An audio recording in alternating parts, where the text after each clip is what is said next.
Present నీ జీవితంలో నువ్వు ఎదుర్కొంటున్నటువంటి పరిస్థితులను బట్టి, అంటే శరీర సంబంధంగా చెప్తున్నా, కొంతమంది ఆత్మీయ జీవితంలో ఎదుర్కొంటున్న శోధనలను బట్టి, మన శారీరక ఆత్మీయ జీవితాలకు సంబంధించి మనం ప్రజెంట్ ఎదుర్కొంటున్న పరిస్థితులను బట్టి కొంతమంది ఇబ్బంది పడతా ఉంటారు. కొంతమంది కంగారు పడతా ఉంటారు, కలతలో ఉంటారు, కలవరంలో ఉంటారు, నిద్రపోరు, వేదన పడతా ఉంటారు. మీరు ఏ ఏ విషయాల్లో కలవరంగా ఉన్నారో, ప్రతి ఒక్కళ్ళకి ఏదో ఒక విషయంలో కలవరం ఉంటుంది. భవిష్యత్తును కూర్చిన దిగులు ఉంటుంది. కొంతమందికి వాళ్ళ భవిష్యత్తును కూర్చిన దిగులు అయితే, కొంతమందికి వాళ్ళ పిల్లల భవిష్యత్తును కూర్చిన దిగులు. ఇప్పటికి ఇంత అయిపోయింది మా బతుకు, ఇంకా భవిష్యత్తులో ఇంకెంత దారుణంగా పోతుందో అని కొంతమంది దిగులు పడతారు. మీకు ఒక్క మాట చెప్తా, దేవుడు మనం పుట్టక ముందే నియమింపబడిన దినములలో ఒక్కటైనా ఇంకా జరగక ముందే మన దినములన్నీ గ్రంథములో రాసి పెట్టాడు, లిఖితం చేశాడు. అది 139వ కీర్తనలో ఉంది. ఇందులో 2 విషయాలు గుర్తుపెట్టుకోవాలి. నంబర్ 1, పాపులమైన మనల్ని క్రీస్తులో ఏర్పరచుకోవటం అనేది ఒకటి, క్రీస్తులోనికి వచ్చిన మన భవిష్యత్తు 2. మళ్ళీ ఒకసారి చెబుతాం, మీకు మళ్ళీ ఒక పట్టాన్ని అర్థం కాకపోవచ్చు. పాపులమైన మనం రక్షణ పొందటానికి క్రీస్తునందు మనల్ని ఏర్పరచుకొనుట అనేది ఒకటి, క్రీస్తులో ఏర్పరచబడిన మన భవిష్యత్తు, భౌతిక మరియు ఆత్మీయ భవిష్యత్తు. అర్థం కాకపోవచ్చు, ఇంకోసారి చెబుతా. ఏం ప్రాబ్లం, నష్టమేం లేదు, మీకు ఎక్కాలి మైండ్కి. అది మన రక్షణ అంటే మన నిత్య జీవాన్ని గూర్చినటువంటి భవిష్యత్ ప్రణాళిక ఒకటి. ఇంకా పచ్చిగా చెప్పాలంటే, మనం సచ్చాక లేకపోతే రాకడలో ఎత్తబడ్డాక మన భవిష్యత్తును గూర్చిన ప్లాన్ లేదా ప్రణాళిక ఒకటి. 2వది, ఈ భూమి మీద మనం జీవించేంత జీవిత కాలంలో మనం ఎదుర్కొనే పోరాటాలు, శోధనలు, అవసరాలు, అక్కరలు, సమస్యలు, ఇది బాధలు, వాటికి సంబంధించినటువంటి సమాధానం. ఈ 2 ముందే ఆయన నిర్ణయించి అన్నీ ముందే సిద్ధపరిచి నిన్ను భూమి మీదికి రప్పించాడు. 3 సార్లు చెప్పా. ఇంక అర్థం కాకపోతే ఇక నీ కర్మ, నేను చెప్పలేను. అర్థమైతే స్తోత్రం చెప్పు. 2 భవిష్యత్తులను గూర్చి దేవుడు ముందే ప్రణాళికలు సిద్ధం చేసి కావలసిన వాటన్నిటిని ఏర్పరచి కూర్చున్నాడు. అకాయ్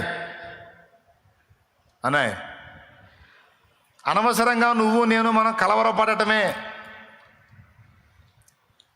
ఏది, నువ్వు ఏ సమస్యను ఎదుర్కొంటున్నా సరే మనం పడే కలవరాలన్నీ అనవసరమే. ఎందుకంటే క్రీస్తు యేసునందు ఏర్పరచబడిన మనకి మరణానంతర జీవితమే కాదు, మరణానికి ముందున్న జీవితంలో కూడా కావలసిన వాటన్నిటికీ అన్ని ముందే సిద్ధపరచబడి ఉన్నాయి అనేది దేవుని వాక్యం. ఇప్పుడు ఉదాహరణకి, దావీదు పుట్టకముందే దావీదుకి ఇశ్రాయేలు సింహాసనాన్ని సిద్ధం చేశాడు. తెలుసా మీకు? సౌలు రాజు పరిపాలన మొదలుపెట్టి 2వ సంవత్సరంలోనే సమూయేలు చెప్పాడు, దేవుడు తన చిత్తానుసారమైన మనస్సు గల యొక్కని కనుగొన్నాడని. అప్పటికి దావీదు పుట్టలేదు. దావీదు పుట్టల, ఇంకా 8 ఏళ్ల తర్వాత పుడతాడు దావీదు. పుట్టి పెద్దవాడు కావాలి. మొత్తం సౌలు ఇశ్రాయేలును ఏలిన కాలం 40 సంవత్సరాలు. మొత్తం సౌలు ఇశ్రాయేలును ఏలిన కాలం 40 సంవత్సరాలు. దావీదు రాజైనప్పుడు 30 ఏళ్ల ఈడు గలవాడు. దావీదు రాజైనప్పుడు అంటే దావీదు పుట్టక ముందే 10 ఏళ్లకు ముందే సౌలు రాజు. ఏమైనా అర్థమైందని నేను చెప్పింది? దావీదు అనేవాడు పుట్టక ముందు 10 ఏళ్లకు ముందే సౌలు రాజు. అర్థమైందా?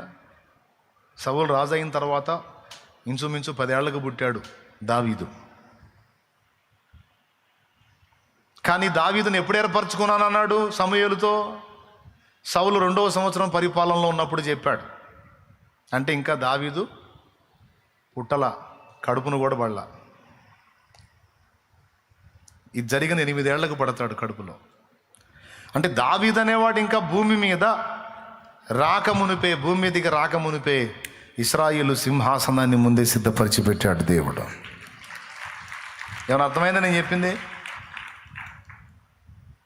మరి ఇప్పుడు నువ్వు ఏ దేవుడిని ఆరాధిస్తున్నావు? ఏ దేవుడిని ఆరాధిస్తున్నావు? దావీదు ఏ దేవునికి సాగిలపడ్డాడో, సాష్టాంగపడ్డాడో, ప్రార్థన చేశాడో, మ్రొక్కాడో, ఆరాధించాడో, విశ్వసించాడో అదే దేవుని యందు ఇప్పుడు నువ్వు విశ్వాసం ఉంచావు. దావీదు దేవుడే నీ దేవుడు కూడా. ఇంకా చెప్పాలంటే అసలు ఉన్న దేవుడు ఆయనే, సత్యదేవుడు ఆయనే, నిత్య దేవుడు ఆయనే.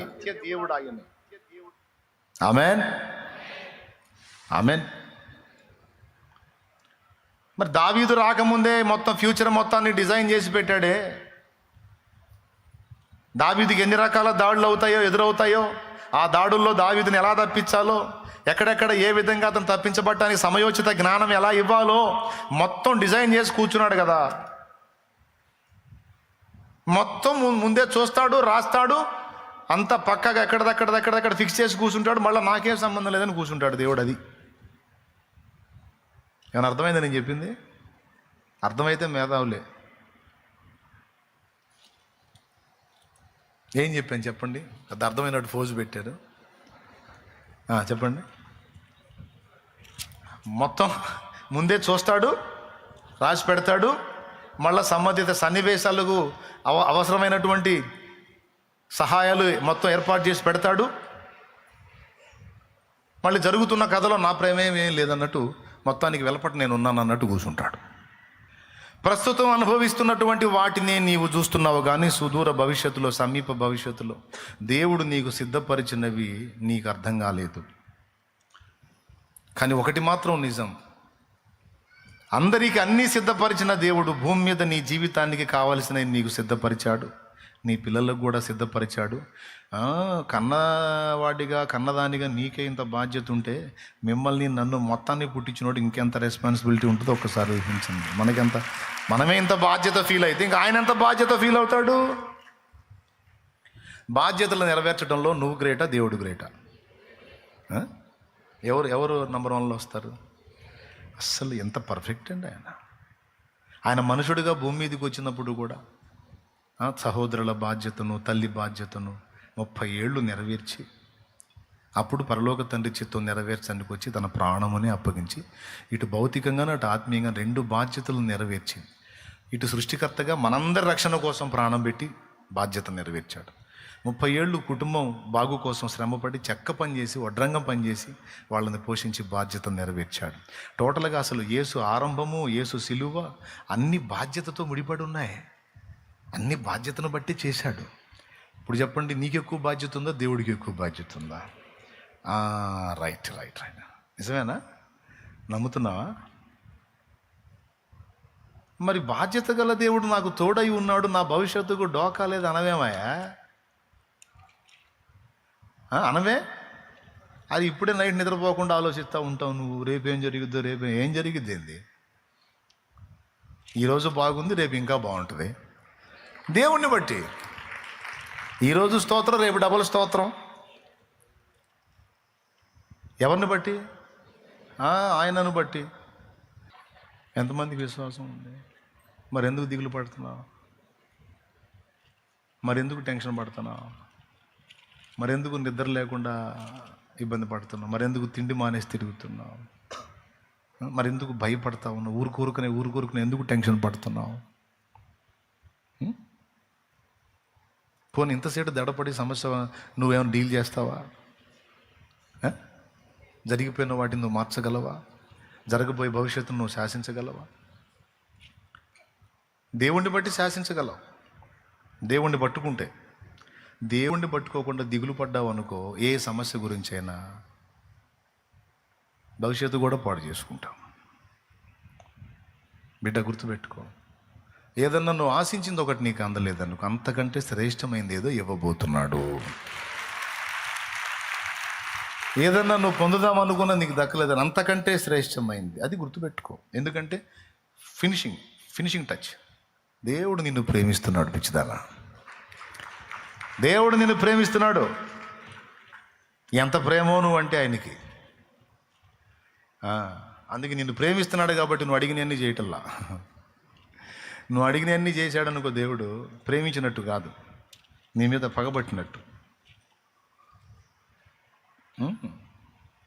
మనం అడిగినవన్నీ చేశాడు అనుకో, దేవుడు ప్రేమించినట్టు కాదు, పగబట్టినట్టు. ఎందుకంటే మనం అడిగే వాటిలో చాలా వటుకు మన ఇల్లు మనమే తగలబెట్టుకునే ఉంటాయి. ఎందుకంటే మన తెలివది. మనం అడిగే వాటిలో చాలా మనమే అగ్గిపుల్ల గీసుకునే ఉంటాయి. అది మన తెలివి. అందుకని ఆయన మన నాన్న కాబట్టి, తండ్రి కాబట్టి, ప్రేమ కలిగినోడు కాబట్టి, ప్రేమను బట్టి నువ్వు అడిగినవన్నీ చేయడు. అడిగినవన్నీ చేయడు, నువ్వు అడిగిన కాలంలో చేయడు, నువ్వు అడిగిన ప్రకారం చేయడు. నువ్వు అడిగింది క్రమంగా ఉండి నీకు భవిష్యత్తుకు డోకా లేదనుకుంటే ఖచ్చితంగా చేస్తాడు. నువ్వు అడిగింది మంచిదైతే, నీకు యోగ్యమైనదైతే ఖచ్చితంగా చేస్తాడు. నువ్వు అడిగిన టైంలో కూడా చేస్తాడు. లేదు, దేవుడు నీకేదో గొప్పగా చేద్దాం అనుకుంటే నువ్వేదో అంజూరు పాకుల్లాగా తిప్పలు పడితే నవ్వుకుంటాడు. మన తెలివంతా అంజూరు పాకులే. అంజూరు పాకులా అదేంది అనే ప్రశ్న వచ్చింది కదా. వచ్చింది. ఆదాము హవ్వలు వద్దన్న పండు తిన్నప్పుడు వాళ్ళ జ్ఞానం వచ్చింది. ఆ వచ్చిన జ్ఞానం ఎంత గొప్ప జ్ఞానం అంటే, సిగ్గు కప్పుకోవటం అనేది తెలిసింది, కానీ ఏం పెట్టి కప్పుకోవాలో తెలియలే. అంజూరు ఆకులు తీసుకొని వాటిని చుట్టుకున్నారు. ఆకులు ఎన్ని రోజులు ఉంటాయండి? ఆకులు ఎన్ని రోజులు ఉంటాయి అంటే, మానవుడికి జ్ఞానం వచ్చింది కానీ అది అల్పమైన జ్ఞానం. అర్థమైందా? ఏది బెస్ట్? దేవుడు వేసాడు చూడండి. ఒక్క దెబ్బకి 2 పిట్టలు అంటారు కదా. అట్లాగా ఒక పశువుని బలిచ్చి వారి పాపాలకు ప్రాయశ్చిత్తం చేశాడు. ఓకేనా? ఒక పశువుని బలిచ్చి వారి పాపాలకు ప్రాయశ్చిత్తం చేసి వాళ్ళ మీదకి రావాల్సిన మరణాన్ని పశువు మీదకి రప్పించాడు. దీనికి క్రీస్తు మన పాపాల కోసం బలయ్యేదానికి ముంగుర్తుగా, సాదృశ్యంగా స్టార్టింగ్లోనే చూపించాడు. ఏమైనా అర్థమైందా? వీళ్ళకు బదులు ఒక పశువు, అలా మనకు బదులు దేవుడు తానే బలయ్యేటువంటి ఘట్టం ముంగుర్తుగా అక్కడ చూపించాడు. వాళ్ళ పాపాలకు ప్రాయశ్చిత్తం దాని మరణంలో చూపించాడు. దాని చర్మాన్నే తీసుకొని వాళ్ళ దేహాలకి కచ్చడాలుగా చేశాడు. చర్మపు చొక్కాయిలు తెలుసా మీకు? వాటి వల్ల ప్రయోజనం 3 కాలాలు క్షేమం. చలికాలం నువ్వు చర్మపు చొక్కాయిలు వేసుకుంటే వెచ్చగా ఉంటుంది. వేసవి కాలంలో నువ్వు చర్మపు చొక్కాయిలు వేసుకుంటే చలవ. వర్షాకాలంలో వేసుకుంటే తడవవు. చూసావా? మనోళ్ళు ఏం చేశారు? దేవుడు ఏదో చేద్దాం అనుకుంటాడు, మనం ఏదో అడుగుతాం. ఆయన అంటాడు, ఏం మనిషిరా, నేను ఎక్కడో ఉంచుదాం అనుకుంటాను, నువ్వేంది అంత ప్లాట్ఫారం ఎవరని చెబుతావు అంటాడు. ఏమన్నా అర్థమైందా? కాబట్టి దేవుడు నీకు ఒకటి చేయలేదు, నీకు ఒకటి ఇవ్వలేదు, ఒకటి కార్యం జరగలేదు అంటే, నిన్ను ప్రేమించే దేవుడు నీకు ఎందుకు అందనిలా? నిన్ను ప్రేమించే దేవుడు ఆ పరిస్థితిని నీకు ఎందుకు అనుమతించాడు? దాని వెనక నీకు ఇంకా శ్రేష్టమైనది దాచిపెట్టాడు. అర్థమై కొడుతున్నావా లేకపోతే నేను ముగించానని కొడుతున్నావా? అర్థమైతే గట్టి కొడు మరే. హల్లెలూయా. లైవ్లో ఉన్నవాళ్ళు, జూమ్లో ఉన్నవాళ్ళు కూడా చెప్పండి, దేవుడు నీకు ఇంకా శ్రేష్టమైన దాన్ని దాచి ఉంచుతాడు. నీ పిల్లలకు కూడా చెప్పు, వాళ్ళు ఏడుస్తూ ఉంటారు, కృంగిపోతూ ఉంటారు, నేను ఇది అనుకున్నాను మమ్మీ, నాకు ఇది కాలేదు, డాడీ నాకు ఇది కాలేదు. అరే ఎవడను, ఇంకా శ్రేష్టమైనవి, ఇంకా శ్రేష్టమైనవి